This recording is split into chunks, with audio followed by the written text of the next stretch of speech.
ओम साई राम। मैं बाबा की बेटी आर्ची आज सबके लिए एक सुंदर सी लीला लेके आई हूँ। और लीला तो मेरे साथ होती ही रहती हैं, लाइक एक मिरेकल्स, बाबा के चमत्कार जो कि हमेशा होते हैं। जो बाबा से जुड़ा होगा उसके साथ तो होंगे।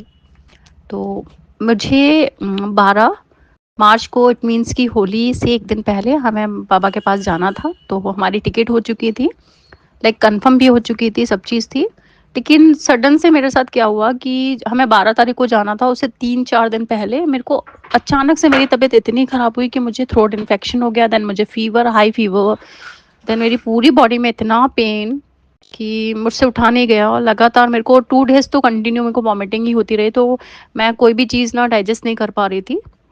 बट मैं मेडिसिन ना लेकर, मैंने बाबा की उदी लेकर मैंने एक चीज़ बोली कि बाबा 12 तारीख को जाना है और वो आपको करना है, ठीक कैसे करोगे आप?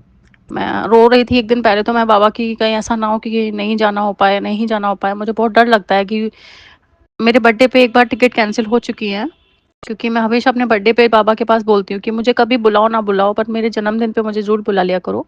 तो लास्ट से लास्ट टाइम जब मैं 25 दिसंबर को गई थी अपने बर्थडे पे, तो बाबा ने बहुत अच्छा-सा मुझे मतलब इतना अच्छा गिफ्ट मैंने शायद नहीं लिया आज तक, कभी किसी ने मुझे दिया ही नहीं है इतना अच्छा, जितना अच्छा मुझे बाबा ने दिया था। बाबा ने मुझसे मिलने आए, मुझसे अपनी प्रशंसा दी।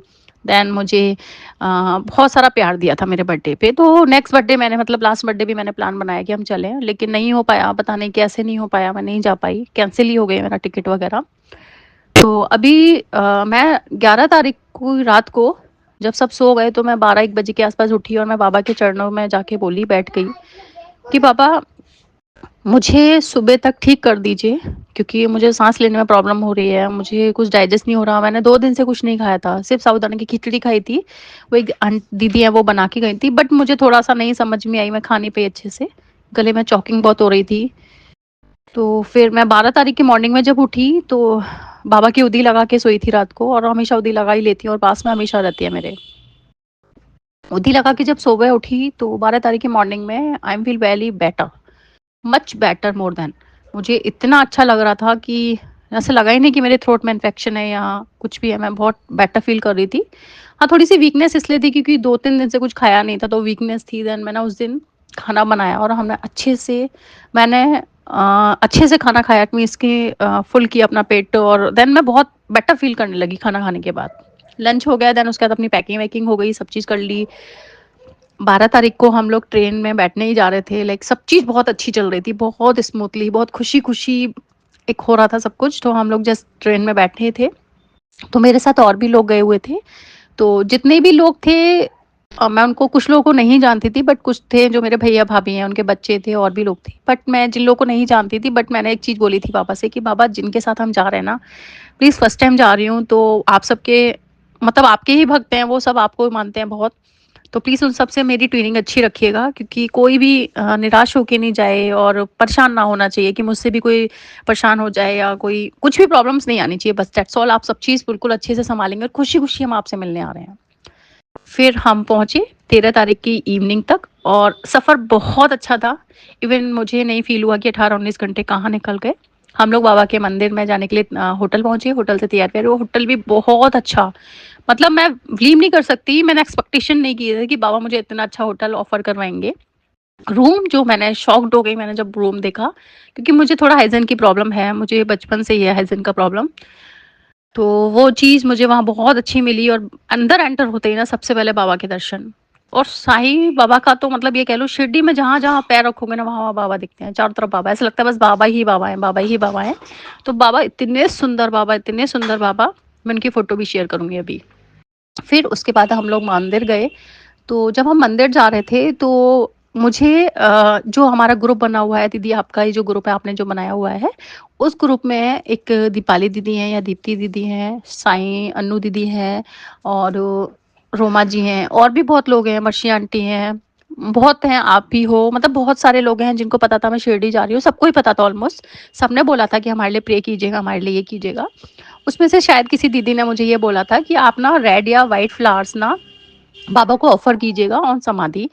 तो मैंने कहा ठीक है, अगर मुझसे होता है तो मैं प्लीज़ मैं करूँगी ज़रूर।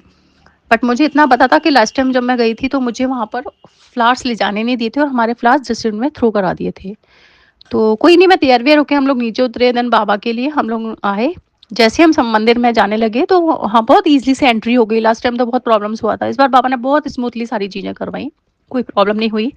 जैसे ही हम स्टेयर्स पे चढ़े, ज उस स्टेयर को चढ़ने के बाद हमें समाधि मंदिर दिखना था। तो उससे पहले हम लोग मतलब एक रोड क्रॉस करते हैं, तो वहाँ मैं पहले तो मैं भूल गई कि मुझे फ्लावर्स लेने हैं। अचानक से वहाँ से सामने से ना भैया आते हुए दिखे और फ्लावर्स थे उनके हाथ में, काफ़ी सारे भैया थे, उनके हाथ में फ्लावर्स थे और वो भी फ्लावर्स सिर्फ़ रेड और व्हाइट ही थे।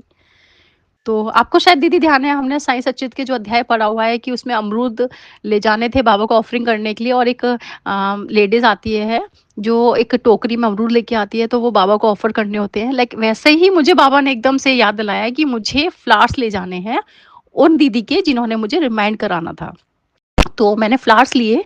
पहले मैं 1 या 2 फ्लावर्स ले रही थी, फिर मेरे माइंड में आया कि मैं उन दीदी के क्या, मैं तो सबके नाम का चढ़ा देती हूँ, जितने भी हमारे ग्रुप में लोग हैं। तो फिर मैंने फ्लावर्स का ना पहले 1 बंच लिया, फिर मैंने वो सारा बंच ले लिया, और बंच में आई डोंट नो कि कितने होते हैं, काउंट ही नहीं किया मैंने। शायद वो बता रहे थे 5 फ्लावर हैं या हाँ, 6 फ्लावर होंगे।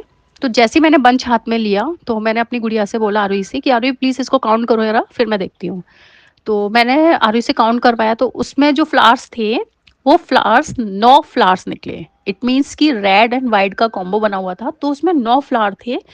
9 फ्लावर जो बाबा ने अपने कॉइन्स दिए थे लास्ट में लक्ष्मी उनको, तो लक्ष्मी जी को, तो वो आपको याद है, हम लोग को सबको पता है कि साईं सच्चिद हमने पढ़ा हुआ अच्छे से, नवविधा भी हमने पढ़ा हुआ है। तो मुझे इतना अच्छा लगा कि बाबा की प्रेज़ेंस यहाँ से स्टार्ट, देन मिरेकल अब स्टार्ट हो चुका है। बाबा ने अपने प्रेज़ेंस दे दी। धीरे-धीरे हम लोग अंदर एंटर हुए, और बाबा की जैसे ही हम, वहाँ लिखा होता है ना कि अनंत कोटि ब्रह्मांड नायक, तो वहाँ पर जैसे ही हम अंदर एंटर हुए बाबा के नाम की साइड ही, वैसे ही मेरी बॉडी में एक शिवरिंग शुरू हुई अचानक। अब तक तो मुझे नहीं कुछ हो रहा था, मैं नॉर्मल थी, मेरी बॉडी बिल्कुल नॉर्मल थी, फ़ील ही नहीं कर रही थी कुछ। जैसे ही मैंने स्टेयर्स पे पैर रखना शुरू किया, मेरी बॉडी में एक शिवरिंग हुई, मैं इतना कँपने लगी, देन मैं रोने लगी।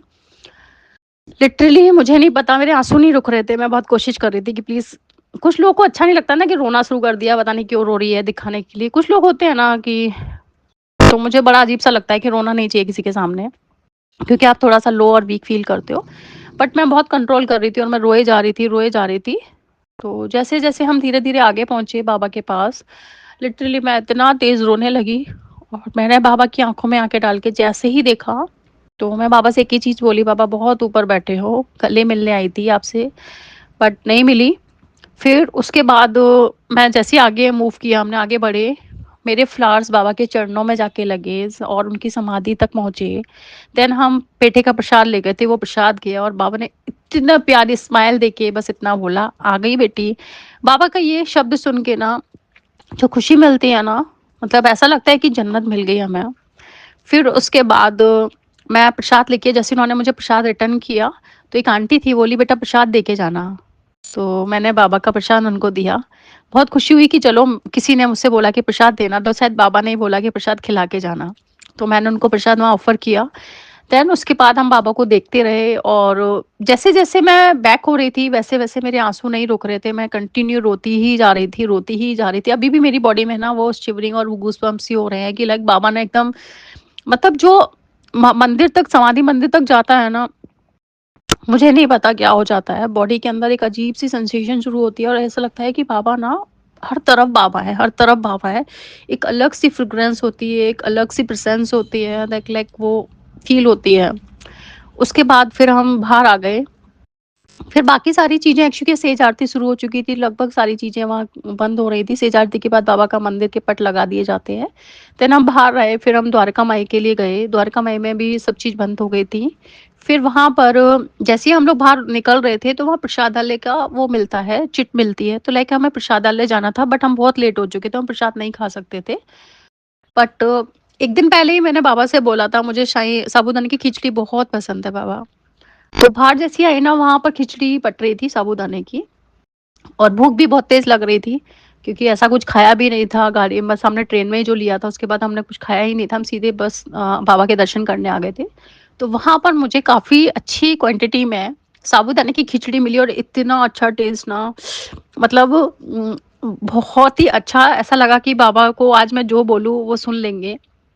तो हमने वो खिचड़ी का प्रसाद खाया, देन हम वहाँ से बाहर आए, फिर हमने प्रसाद वगैरह सब लेने के बाद हम बाबा के पास वहाँ पर आरती हो रही थी, सेज आरती, मैं वहाँ खड़ी हो गई, मैंने बाबा से बोला बस बाबा साथ रहिएगा। तो थोड़ा-सा आगे बढ़ने पर मुझे वहाँ पर नीम की 2 पत्ती मिली। वहाँ पर और भी पेड़ थे, लेकिन सिर्फ़ नीम की 2 पत्ती ही गिरी हुई थी। अभी मैं शेयर करूँगी जिसकी पिक्स। तो नीम की पत्ती जब मैंने उठाई ना, वो येलोइश थी, बट इतनी सॉफ्ट थी टच करने पर। जब मैंने उन्हें टच किया तो बहुत सॉफ्ट थी। अब तो आई थिंक सो ड्राई हो चुकी होंगी, आई डोंट नो कैसी हैं। बट जब टच किया ना, इतनी सॉफ्ट और उनमें फ्रेग्रेंस थी, इतनी अच्छी खुशबू। वैसे तो मंदिर में इतनी अच्छी फ्रेग्रेंस रहती है कि बाबा की प्रेज़ेंस हर किसी को फ़ील होती है। जिसके अंदर बाबा हैं, श्रद्धा है, भाव है, उसको फ़ील होती ही होती है। तो देन हमारा ये 13 को हम लोग जब बाहर निकल आए, देन वहाँ पर होलिका जल रही थी। फिर वहाँ पर हमने ऑफरिंग किया, देन कंडा वगैरह लाइक जो डालना होता है उपले, उनको ऑफर किया। देन जैसे-जैसे हम लोग बाबा के उसमें चक्कर काट रहे थे, लाइक उनकी परिक्रमा लगा रहे थे, वहाँ-वहाँ मैं गुलाल छिड़कती जा रही थी और बाबा की प्रेज़ेंस, बाबा की जो एक फ्रेग्रेंस जो फ़ील होती है ना, वो मुझे महसूस होने लगी। हम आगे गए, उसके बाद हम नेक्स्ट डे गए। उस दिन हम लोग घर आ गए, मतलब होटल आ गए, होटल आने के बाद सीधे हम फिर नेक्स्ट डे गए। तो नेक्स्ट डे हम लोग का ये था कि हमें मेडिटेशन हॉल जाना था, देन उसके बाद हम लोग द्वारका माई जाएँगे। तो मैं जब मेडिटेशन हॉल गई, तो सबसे पहले हम द्वारका माई गए थे। द्वारका माई में हम लोग बाबा से मिले, बाबा के अच्छे से दर्शन किए, सब कुछ बहुत अच्छा-सा लगा। द्वारका माई में बैठने के बाद एक सुकून मिलता है और सुकून मिलकर बाबा कहते हैं द्वारका माई में बैठने से सारे कष्ट दूर हो जाते हैं। तो हम लोग वहाँ बैठे थे, उसके बाद जब मेडिटेशन हॉल गई ना, तो 5-10 मिनट तो कुछ फ़ील ही नहीं हुआ। नॉर्मल बैठी थी, बाबा की इधर-उधर देखने लगी। फिर उसके बाद जैसे ही सब लोग उठ गए, मैंने जैसे ही बाबा से बोला, बाबा बस आज मुझे लगा नहीं आप मिले नहीं अच्छे से, गले नहीं मिले हो। बाबा ने मेरा हाथ पकड़ के मुझे बिठाया। जब सब चले गए ना, तो लिटरली बाबा से बस मैं एक चीज़ बोली कि बाबा 15 साल हो गए, अब कुछ चीज़ें दुख रही हैं अंदर से, टूट रही हूँ मैं, बहुत टूट चुकी हूँ बाबा, अब समेट लो, या तो यहाँ रख लो, या फिर से इतना स्ट्रॉन्ग बना दो जो मैं स्ट्रॉन्ग बनती चली आई हूँ। तो प्लीज़ मुझे अब सँभाल लो फिर से, या फिर मुझे यहाँ रख लो, क्योंकि मुझसे अब हो नहीं रहा है। मैं थक चुकी हूँ, मैं बचपन से अकेली सब चीज़ झेलते-झेलते थक चुकी हूँ, अब मुझसे होता नहीं है बाबा। अब मेरे पास कोई नहीं है, आप भी मुझे इतने दिनों बाद, इतने सालों बाद बुलाते हो कि एक माँ होती है जिसे याद आती है अपनी बेटी की, वो भी नहीं है। मेरे पास कोई नहीं है आपके सिवा जो मुझे गले लगा के चुप करा सके, या कुछ भी चीज़ फ़ील करा सके। तो बस एक आप ही हो जो मुझे समझते हो। क्यों इतने सालों बाद बुलाते हो? क्यों इतना रुलाते हो? तो लाइक सॉरी, मेरे को अभी भी बस बाबा की प्रेज़ेंस ही है मेरे पास। फिर बाबा ने मुझे अपने पास बिठाया और एक ही चीज़ बोली कि अगर मुझ पे विश्वास रखती है तो टूटेगी कभी नहीं। मैं तुझे यहाँ तक इसलिए नहीं लाया हूँ कि तू फिर से टूटेगी, फिर से बिखरेगी। तो बाबा ने मुझे बहुत समझा के, प्यार से गले लगा के एक ही चीज़ बोली कि तू बस जा, और कुछ ज़िम्मेदारियाँ हैं जो मुझे फुलफ़िल करनी है, इसलिए मैं वहाँ हमेशा नहीं रह सकती शिरडी में। तो मैंने कुछ नहीं बोला। फिर मैं बोली कि ठीक है बाबा, मैंने चरण अपना सर रखा है उनके चरणों में और एक ही चीज़ बोली कि बाबा बस बुलाते रहा करो अगर भेज रहे हो तो, लेकिन मुझे ज़िम्मेदारी में इतना मत बाँधो कि मेरे पास 365 दिन सिर्फ़ एक ही चीज़ रह जाती है। प्लीज़ मुझे बुला लिया करो समय-समय पर, क्योंकि आपको पता है सबके पास सब कुछ होगा, बट मेरे पास कुछ भी नहीं है सिर्फ़ आपके सिवा। तो फिर उसके बाद हम बाहर निकले। सॉरी, मेरे को अभी भी बाबा पता नहीं क्यों बाबा का बस ध्यान करती हूँ मुझे रोना आता है। तो उसके बाद फिर हम लोग बाहर आए, तो मैं बाबा से बोली कि बाबा मुझे आपसे ना कस के गले लगना था, लाइक मुझे ऐसा फ़ील करना था कि आप मेरे आस-पास हो और मुझे फ़ील करा रहे हो। तो वहाँ से जब हम आगे चले ना, तो खंडोबा मंदिर हमें जाना था, हमने वहाँ दर्शन करने थे, क्योंकि हमारे पास टाइम बहुत कम था। हमारी ट्रेन थी शाम की, मतलब इवनिंग में हम लोग को 5:35 हमें ट्रेन तक भी पहुँचना था, और हमारी ट्रेन थोड़ी इस बार लेट, मतलब दूर ही थी, हमारी डिस्टेंस, थोड़ा-सा डिस्टेंस का इश्यू बहुत था हमारे साथ। लाइक हमारी मनमाड से थी ट्रेन, हमें शिरडी से मनमाड पहुँचने में आई थिंक सो 2 हॉर्स का थोड़ा-सा टाइमिंग था हमारा वहाँ पे। तो हम खंडोबा मंदिर गए, बाबा से बस पूरी रास्ता बोलते, इतने ऊँचे बैठ जाते हो, इतने ऊपर बैठ जाते हो कि उतर के ना तो आप आ सकते हो, ना ही मैं आपके पास जा सकती हूँ। गले लग लो ना प्लीज़, मुझे बस गले लगना है आपसे और रोना है गले लग के। और मैं जो कुछ कहना चाहती हूँ, वो तो मैं भूल ही जाती हूँ आपके पास आके। पता नहीं मुझे याद ही नहीं रहता कुछ भी आपके पास मुझे क्या बोलना है। तो जैसे ही मैं खंडोबा मंदिर गई, मैंने दर्शन किए, और यू डोंट बिलीव इट कि दीदी, बाबा की हाइट ना मतलब इतनी थी कि मैं उनसे गले मिल सकती थी। और बाबा के पास ना रेड कलर्स के फ्लावर्स थे। मुझे रेड कलर के फ्लावर्स बहुत, बहुत पसंद है। मैं बाबा से बाबा जैसे ही मैं उनके पास तक गई ना, उन्होंने दोनों हाथ उठाए और इतना प्यार से गले लगाया, ऐसा लगा कि बाबा ने मुझे कस के अपने गले लगा लिया है। और मुझे इतनी अच्छी फ्रेग्रेंस मिल रही थी, इतनी अच्छी फीलिंग मिल रही थी कि जो मैं वीक थी, लो थी, मैं इतनी स्ट्रॉन्ग खड़ी हो गई अपने आप में, इतनी स्ट्रॉन्ग हो गई ना कि मेरे गॉडफ़ादर, मेरी बैकबोन, मेरी लाइफ़ का जो मेंटर मतलब मेरे साथ है और हमेशा रहेगा। तो अब मुझे अपनी लाइफ़ में ना एक स्ट्रॉन्गनेस मिलने लगी कि अब मैं मुझे डरना नहीं है, मुझे आगे बढ़ना है। अब जो भी होगी चीज़ें वो बाद में देखेंगे। अभी सफ़र जितना किया था उसको याद नहीं करना, बस मूव ऑन हो जाना है। अपने पास्ट को बिल्कुल याद नहीं करना है अभी। देन उसके बाद देन फिर टर्न करके आई मैं, खंडवा मंदिर से दर्शन किया। वैसे जैसे ही टर्न किया, यू टर्न किया, तो यू टर्न में देन फिर से बाबा मुझे मिले। तो बाबा ने फिर से मुझे गले लगाया कस के, जैसे ही मैं निकल रही थी मंदिर से। तो मैं बहुत खुश हुई, बहुत खुश हुई मैं बाबा से मिलके। और बाबा ने एक ही चीज़ बोली, "बस तू रोते हुए नहीं जाएगी यहाँ से, हँसते हुए जाएगी और हमेशा हँसती रहेगी, जैसे हमेशा हँसती है।" तो मैं बाबा से एक ही चीज़ बोली कि बाबा हँसती तो मैं हमेशा ही हूँ, क्योंकि मैं अंदर से टूटी हुई सिर्फ़ आप जानते हो और कोई नहीं। लेकिन मैंने उनसे एक चीज़ बोली कि बाबा मैं कितना भी अच्छा किसी के साथ कर लूँ, कितना भी अच्छा बनूँ, कितनी भी अच्छी कोशिश करूँ, अच्छा रहती हूँ, लेकिन कुछ लोगों के लिए मैं बहुत बुरी बन जाती हूँ। तो प्लीज़ बाबा उन लोगों को समझाओ कि मैं इतनी बुरी नहीं हूँ जितना लोग सोचते हैं। क्योंकि मैं दिल से सीरियसली बाबा आप जानते हैं कि मैं किसी को दुखी नहीं करना चाहती, ना ही मैं किसी की आँखों में आँसू लाना चाहती हूँ, चाहे वो कोई भी हो। और बाबा से एक ही चीज़ थी, हमेशा माँगती आई हूँ। सो मैंने हमेशा बाबा से एक ही चीज़ बोली है कि बाबा जितने लोग मुझसे जुड़े हैं ना, वो हमेशा खुश रहें। चाहे वो मेरा कोई अपना हो या नहीं हो, मेरा खून का रिश्ता उससे हो या नहीं हो, बट जितने भी लोग हैं वो सब बहुत खुश रहें हमेशा। तो मुझे अपने आस-पास में बस अपने चरणों के आस-पास ही रखिएगा। तो उसके बाद देन हम लोग फिर मूव करते हुए आगे बढ़ रहे थे। सबने अपने लिए बाबा लिए थे वहाँ से, तो सब बाबा का किसी न किसी रूप में कुछ न कुछ स्वरूप लेके ही जा रहे थे। तो जैसे ही सब लोग बाबा ले रहे थे तो मेरा भी बहुत मन था, बट नहीं ले पाई मैं। बहुत कोशिश करी, बट मैं बाबा कभी ले ही नहीं पाती हूँ। शायद मैं बाबा को खरीद नहीं पाती, क्योंकि मैं बाबा को खरीद ही नहीं सकती कभी भी, क्योंकि बाबा इतने अनमोल है ना कि उनको खरीदना मेरे बस की बात ही नहीं है। तो हमेशा बाबा मेरे यहाँ किसी न किसी रूप में आए हैं, अपने आप ही आए हैं।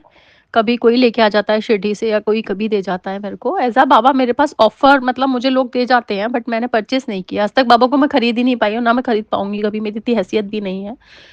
तो फिर उसके बाद थोड़ा-सा बस यही था कि बाबा आप मेरे साथ चलते ना, मैं शिरडी में आई हूँ, तो मैं पिछली बार भी आपकी इतनी प्यारी-सी एक मूर्ति ले जाने की सोच रही थी, तब भी नहीं ले जा पाई, और बस आप फ़ोटो के रूप में आए थे, अभी भी नहीं ले जा रही हूँ।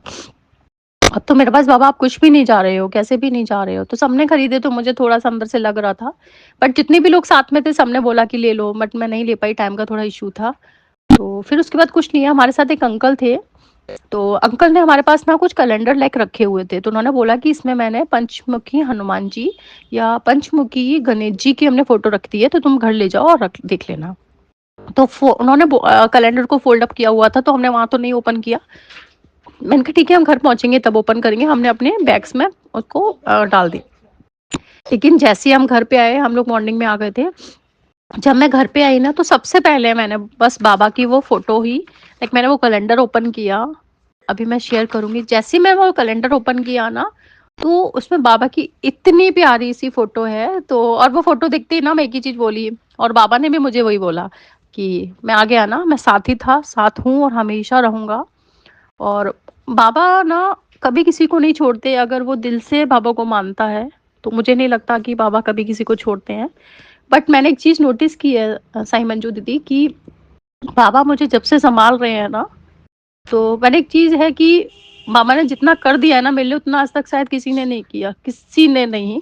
मेरे माँ-बाप, भाई, किसी ने नहीं मुझे इतना सँभाला है जितना बाबा मुझे सँभालते हैं। जब से मेरे माँ-बाप ने मुझे छोड़ा, या जब से मैं अलग हुई हूँ सब चीज़ों से, मतलब कुछ लोग हैं मेरी लाइफ़ में जिन्हें मैं बहुत प्यार करती हूँ। बाकी मुझे बाबा से ज़्यादा प्यार आज तक ना किसी ने किया, ना कोई कर पाएगा कभी। और बाबा को मैं भी बहुत मानती हूँ, बहुत प्यार करती हूँ। मैं अपनी लाइफ़ की इमेजिन नहीं कर सकती विदाउट कि बाबा मेरी लाइफ़ में नहीं हो, तो मैं क्या करूँगी, मेरी साँसें खत्म हो जाएँगी। तो बस बाबा से एक ही प्रार्थना है कि बाबा अपना प्यार, अपना ब्लेसिंग्स हमेशा सब पर बनाए रखना, स्पेशली प्लीज़ इस बेटी पे, क्योंकि ये बेटी बिल्कुल अकेली है और आपके बिना तो ये कुछ भी नहीं है। तो ओम साईं राम आप सभी को।